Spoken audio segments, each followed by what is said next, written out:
Hi there. You're listening to the Voice with Action podcast. I am your host, Deb Balico. And I am Rebecca Pratt, co-founder and president of Orphan Relief and Rescue. Tune in to be awakened and inspired to take action towards what you were created to do in this world, to live fully alive. Hello and welcome. We're going to discuss how becoming a change agent for the world through the love of Jesus Christ can start right in front of us. The transformation can start right in front of us. And I'm excited to hear about how our microfinance and savings and loan program began, because these women would literally said to us that their only business was to sell their children before ORR came to help. So Rebecca, tell us the story. Yes. So, in this world, there's so many problems, and these problems may seem overwhelming, and the circumstances are overwhelming. But we know that God has the answers, and He wants to help us to walk through these difficult things that we see in front of us, and also to have a heart to help others. And so, I'm often asked, how did this all start? Well, it literally starts with one act of kindness at a time. The scripture, 1 John 3:18, it says, "My little children, let us not love in word or in tongue, but in deed and in truth." And we all like the Micah 6:8. And what does the Lord require of you? To act justly and to love mercy and to walk humbly with your God. And so, we're able to walk through a level of humility and compassion on others as we are walking close with the Lord and spending time with the Lord, because He gives us His heart for what is in front of us. And, the story of the savings and loan program is pretty crazy, because in one of the episodes, I told you about one of the women, as I was talking to a group of women. It was probably 50 women in front of me, and I was telling them why they shouldn't sell their children and what trafficking is and what happens to their child when they are sold. And, one of the ladies had stood up and said, "Rebecca, I have 18 children. My husband was married to 5 wives, and 4 of them have died, and I'm the only one left, and I have inherited 18 children." And I literally was like, oh my gosh, I don't know how even to fathom that kind of problem. And she says, and I had to traffic 6 of them already because I couldn't feed them all. And I have trafficked 5 more. And I literally said, well, I know God has the answer, and you can just come up to my anti-trafficking team, and, they'll help you with a solution for those other 5, and we'll put them on our program. But as I walked away from that women's meeting, I couldn't sleep at night. I was just like, we're helping these kids, but we've got to do something for these parents. Like, if they can't feed their kids, and some of them have 18 kids because they've inherited all these other ones from, mothers that have died, this is an unbelievable problem.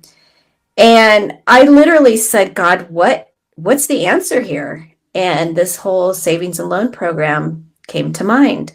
And I thought, okay, let's try to figure out how we could get, some microloans to these different parents. And at that time, it wasn't even a savings and loan. It was strictly like giving out little microloans. But how we started, I said to my staff, my anti-trafficking staff, I said, can you go and ask these parents how much of a loan do they need to start a business, and for them to, kind of come up with a business plan and let me know what they would need.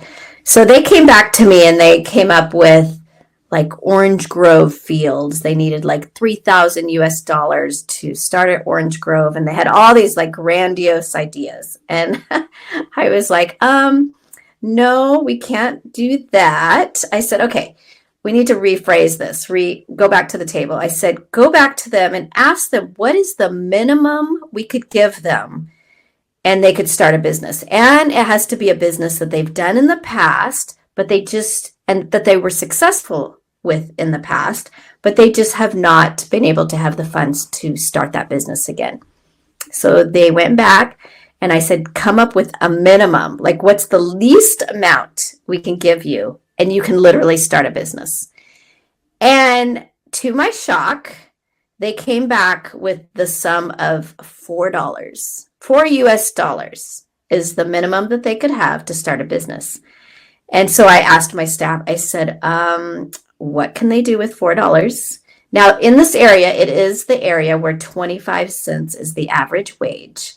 So 25 cents a day is the average wage in these little areas. And so I said, okay, tell me what they can do with $4. And they said, well, they can go to the local plantations, and these agriculture areas. The farmers will sell their large pineapples in the main city, and they'll sell the pineapples for full price. But these little tiny pineapples, they won't sell. They'll just let them, spoil in their fields because they're shame. They said it's shameful for them to take small pineapples to the market because it looks like they're not a good farmer. So these women said, we could go to that farmer and we can buy 40 of those small pineapple for 10 cents a piece. And we can triple our money in the local village market.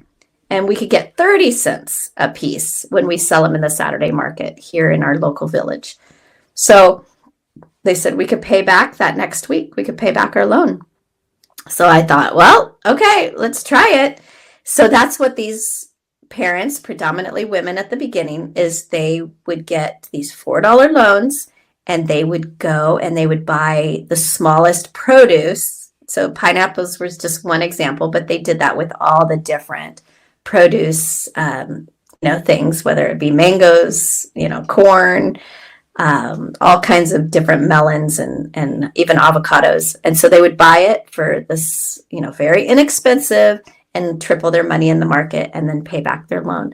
So it was very effective. And then after that, we would give, double that loan. We'd give an $8 loan and see what they would do with it. So that's how the early years of this microfinance savings and loan began. And so that was incredible because that was like, wow.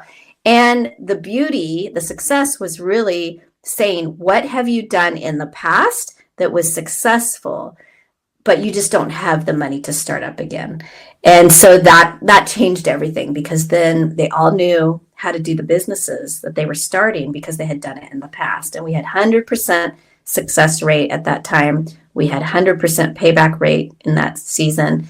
And then, we tried to do different things. And now we're doing what's called a savings and loan program. It's where they come with a certain amount, like 25 cents a week to the pot, and they put that into the pot. And then they all borrow upon what's in that pot.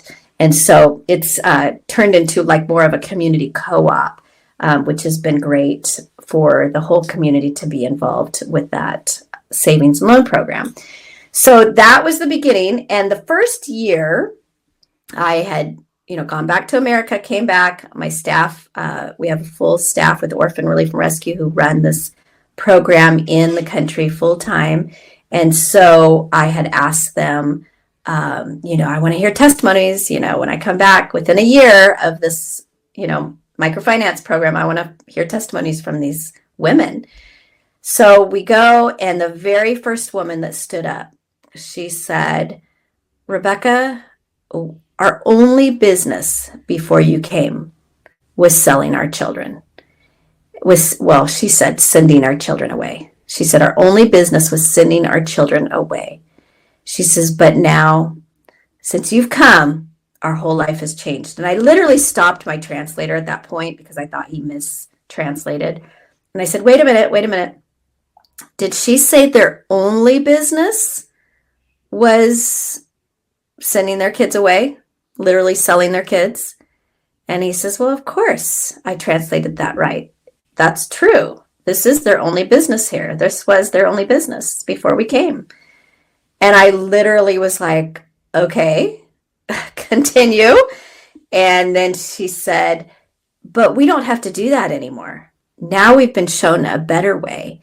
And I had asked all of my staff to tell all these women to bring their baskets of consumables. I wanted to see all their businesses on display when I came to visit. Not only testimonies, but I wanted to physically see what they were selling and what they were doing. And so all these women had all their baskets with them. And she literally said, but we don't have to send our children away anymore because now this is our business. And she literally pointed to all, her arm just stretched and just funneled through all the baskets. And she says, now this is our business. We don't have to send our children away. And she said, you've shown us a better way. And I literally at that point, eyes just welled up with tears dripping down my face. I didn't even have Kleenex with me because I wasn't expecting to bawl my head off at the time. And then one woman after the next just gave testimony similar to that. And I got my notebook out and I just started writing down the phrases that they were saying. One woman said, you know, I used to be very ashamed as I walked through my village.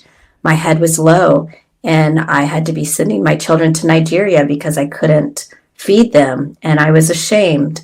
And I was she says, my head was always down in my community. She says, but now I have a thriving business. I am not having to send my children away.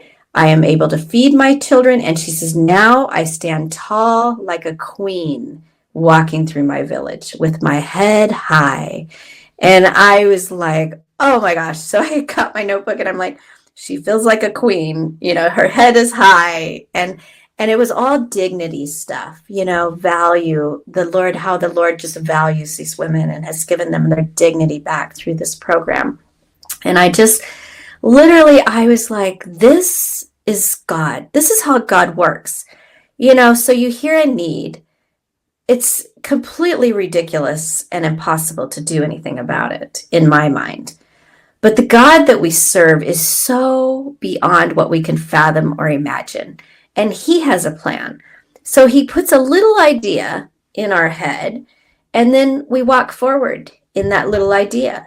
And we do an experiment. I say everything I do in life, whether I'm in America or whether I'm all the way halfway across the world in West Africa, he puts an idea in my head or in my staff's head or in anyone's head around me, and they are just throwing out some ideas of let's try this. And as it resonates in our spirit and it seems right, we walk forward in it. And then we watch God either do incredible things or he prompts our hearts to shut it down. But I say there's no drawback in moving forward. There was no drawback in giving $4 loans. There was no drawback in literally walking forward and seeing what we could do to see if maybe we could curve the situation. But if it succeeded, which it did, thousands of families are helped. And that is what is so incredible in not only this work, but with everything that we do. And, you know, God is just constantly trying to get our attention to just literally say, yes, I'll do it. And I have one question about, so what about the microfinance woman who started the weaving, where she now has 30 apprentices? When did she begin and when did she join? And she's quite the entrepreneur, has really formed a business. Yeah, so there's a woman, she's been with us since the beginning of the savings and loan program. So she would have been, you know, getting one of those under $20 loans, probably to buy maybe some yarn, some crochet hooks, you know, to start her crochet and weaving business. And yeah, now she's up to having actual sew machines, weaving machines. She's got 32 apprentices under her. She's got a thriving business. And she's an example of, the wow God stories. Mm-hmm. So true. Yeah, she's quite the entrepreneur, thinking that, because even the apprentices that she hires are young girls that would otherwise be sent away and trafficked, So she Yes. sees her community and she sees these at-risk children, and she's teaching them a trade so that they can have a skill to provide for their future families. And it really is, she's caught on to the vision and kind of the multiplication, and she really is admirable. It's amazing to see what God's done through her. Yes, definitely. And, people are always asking me, that's great over there. That could be amazing that you could do that. But what does that look like here in America or in Europe? What does that look like? And basically, it's valuing and showing Christ's love wherever we are or wherever we work. And God will give us a strategy and a plan on how to help those around us in need. And he'll prompt our hearts if we're to do more. God has the answers for every single thing in front of us. Sometimes it's just to give an encouraging word. Sometimes it's to just pray. I say just. Praying is the best. Pray for somebody in front of us that needs a touch from Jesus or a healing. It's extending an act of kindness. It's visiting someone who's lonely, texting or calling somebody just that needs some encouragement. It's being Jesus wherever we are. And by God's Spirit, he will guide and lead us towards what to do next. And that's the beautiful thing. There's no limit to what God can do through us as he's prompting. And I share about some nursing home stories that happened in my first book, Inspired to Action. And I literally was just passing this nursing home every day, taking my kids to school. And every time I passed, I would get this I'd say it's a ping. A ping would happen in my mind, and I'd be like, oh, I'm sure there's a lot of lonely people in there that need a touch from Jesus. And as I was thinking that, on one of these going through, driving by, I felt like the Lord was like, I want you in that nursing home. And I'd be like, no, I can pray for them, but I don't have time for this. I travel to Africa. I'm a mom that has, lots of responsibilities still. My kids were still in school. And, but every time I passed that for about 6 months, that little gnawing feeling would come in to my mind. And so finally I thought, oh my gosh, I'm just going to go in there and just see if they need help, So I went to the head lady, stopped one day, went to the head lady, and I said, do you need any volunteers in this home, to maybe visit people who are lonely? And she goes, yeah. She goes, you must have a lot of time on your hands. And I literally go, no, but I feel like God wants me to be here. And so I was thinking, maybe 2 hours a week that, I could maybe volunteer by just visiting different ones. And she said, oh, that would be so amazing. These people are so lonely. There's so many different ones that just need, somebody to visit them because they're super, super lonely. And so that was the beginning of God literally doing incredible things. There's stories that I can tell later, but God not only transformed my heart through these nursing home, different ones, but he literally did miracle after miracle after miracle with these different lonely people who just needed a touch. You want to hear a story? Yes, I do. Okay. I'll tell you one of time. Okay. One of the stories was a lady named Anne, and Anne was in her 70s, and she was confined to a wheelchair or her bed. She couldn't walk on her own. And she had fostered 16 children in her younger years, had no biological kids of her own. And she said the social workers would send her the toughest kids because they were always the teenagers that were in major trouble. And she would whip them into shape, literally. She goes, I wouldn't physically whip them, she says, but I just showered love. And she loved Jesus with all her heart. And she would just shower these kids with the love of Jesus and transformed child after child after child. So now, years later, she's 70 plus years old. She's in this nursing home. Nobody's visiting her. All these children have moved all over the United States, and nobody visits her. And she was just lonely, depressed, and she was just literally waiting to die. And I said, I said, I am just in awe, number one, that you were such a strong woman in your younger years and you fostered all these kids, and now you're just like giving up and you just want to die. And she goes, well, there's nothing to live for. Like, I just want to go be with Jesus. And so I said, well, let me just pray for you, because I know God's heart wants you to not be depressed, So I prayed for her, and I literally went home, and the Lord just kind of gave me some ideas to throw at her. And so the next visit I came in, I said, okay, I'm going to ask you some questions. I said, Anne, what makes you come alive? She goes, well, let me think. She says, it's playing my guitar. When I play guitar, I come alive. And I said, well, where's your guitar? She goes, it's under my bed. And I said, okay, when's the last time you played it? And she goes, it's probably been over a year since I played it, because I'm in a wheelchair when I sit up, and don't have a wheelchair that has no arms. And so you can't play guitar with a wheelchair that has arms. And I said, okay, well, can we get you a wheelchair that doesn't have arms so you can play? And she goes, okay, yeah, maybe.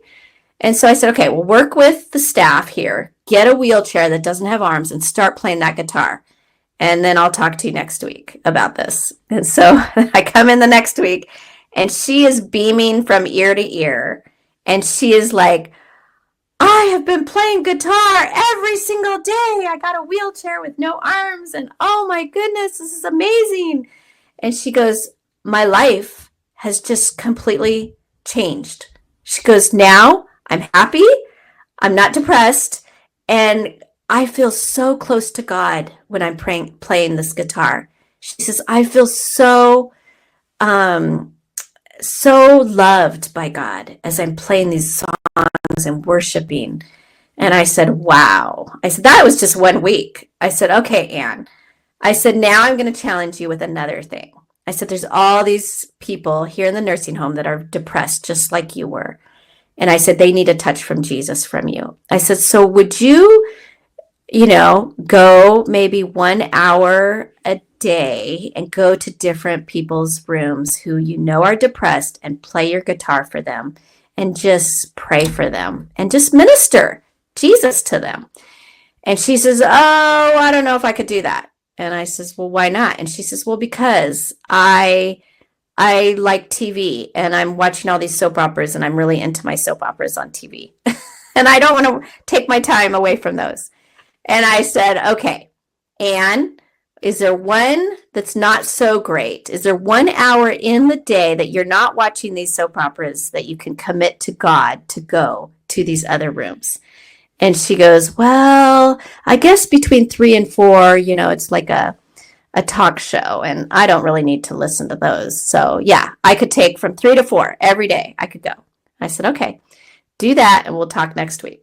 So I come back the next week, and she is like, oh my goodness, this has been the best week of my life. She says, God is doing so many things in others' lives, and they're coming out of depression, and they're singing praise songs, and I'm praying for them, and da-da-da-da. And she was just going on. And I literally was like, oh my gosh, Anne, your life is beautiful. Your life is beautiful. And she goes, I have so much to live for now. She says, people need to feel Jesus like I'm feeling Jesus. And she goes, I just feel so close to him. And I said, wow. And she goes, can I pray for you? And I said, absolutely. So she starts praying for me in that room. All the workers are peeking in, because she's just praying very loud and very passionate. And I literally was like, oh my gosh, this is our God. This is what God wanted to do in this nursing home. And anyway, there's other nursing home stories that are very cool that you can read about in my Inspired to Action book.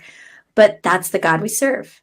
God is wanting us to be an extension of Jesus to others. And literally, this is how it changes the world. one life at a time. It's beautiful. Yeah. Yeah. I love how you were, just because you responded to that little ping, of the Holy Spirit, that you were obedient to that. You had no idea, and that's what all these stories are about, and that's how can we restore dignity and identity and purpose into people's life and remind them that is what Jesus does in and through us, as he restores our identity to him. He gives us dignity and he gives us purpose. Just like the woman who said that she holds her head high and that she's like a queen. So listen to the Holy Spirit and ask him, what is it, Lord, that you're wanting me? Give us eyes to see, who might need a reminder of who they are in you. So thanks. Love it. See you next week. Thank you for listening to the Voice with Action podcast. If you enjoyed today's episode, would you consider sharing or subscribing to this podcast and leave a 5-star review to help us grow? If you want to reach us or help us end child trafficking in West Africa, go to orphanreliefandrescue.org. That's orphanreliefandrescue.org. See you next week.